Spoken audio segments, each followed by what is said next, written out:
President Trump's attorney, and he's also from the American Center for Law and Justice, Jay Sekulow. Jay, good to see you. Hey, Sean. All right, let's start. Oh, did the FBI, under James Comey, being the director, did they lie when they said that they had no information when you put in a FOIA request as it relates to the tarmac meeting with Bill Clinton and then Attorney General Lynch?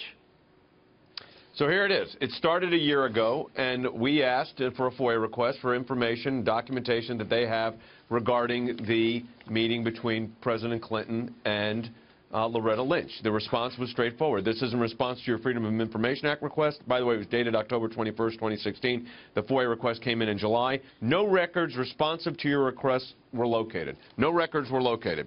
Then we sent the same request to the Department of Justice, and lo and behold, here it is. We get about 420 pages. And in those 420 pages are emails between guess who?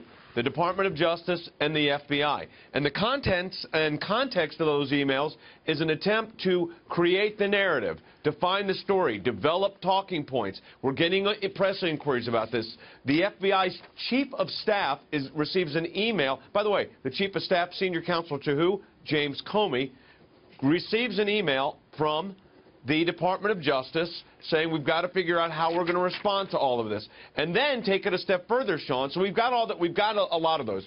All of this is to produce what are called talking points, which, like you said, it's unusual that you would think you'd have talking points in a situation like this. Yeah, yeah. Isn't the sure. DOJ and the FBI supposed to be nonpartisan? I thought talking points for politicians and their campaigns. I believe that the DOJ and FBI should not be using talking points. Is that pretty obvious? Right. Right, but here's the problem. They're trying to create a narrative, and we've been talking about this for a year. Now we finally got results. By the way, we had to go to federal court against the Department of Justice almost a year ago, to get these documents. So this is litigation that's been pending a little less than a year. So we get the documents.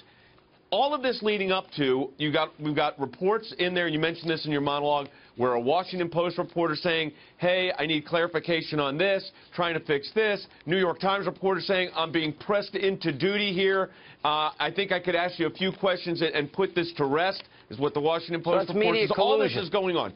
The same people exposed to have been working with the Clinton campaign and feeding questions, colluding during the campaign. Yeah, well, even a step further here, the Washington Post reporter states that she modified a paragraph of the report based on additional information that the reporter was provided, and the reporter then states, well, next time I'll know to go directly to you for this rather than to this other person that the reporter went to. But here's the point, Sean. Guess what is not included in the Freedom of Information Act request? The talking points. They redacted those. Here are the talking points. This is what we got. So let me tell you what we're doing Monday. Back to federal court we go, demanding the talking points, which they acknowledge exist, that they created. But again, this shows you exactly what all of the concerns we had. Yep. I want to talk about, all right, on to the deep state. And we have Sarah Carter, Greg Jarrett coming up. But I just want your general feeling. Can you remember any time in your lifetime where a sitting president, not somebody like JFK 50 years after the fact, they might release a phone conversation with a foreign leader, Cuban Missile Crisis, whatever it happens to be. Do you remember a sitting president's private phone conversations with a president, like in the case of Mexico, a prime minister, like in the case of Australia? Do you remember it ever being leaked at the time? And does that not define just how dangerous the deep state leaking is? A leak a day, it seems.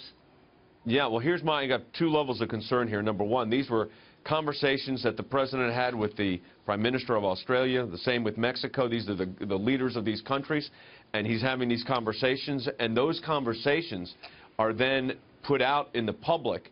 And you got to ask yourself this question. I am concerned about issues of deep state. In other words, people that are left over from other administrations that are determined to get information out. But I don't know how deep it is. All right, Jay Sekulow, thank you.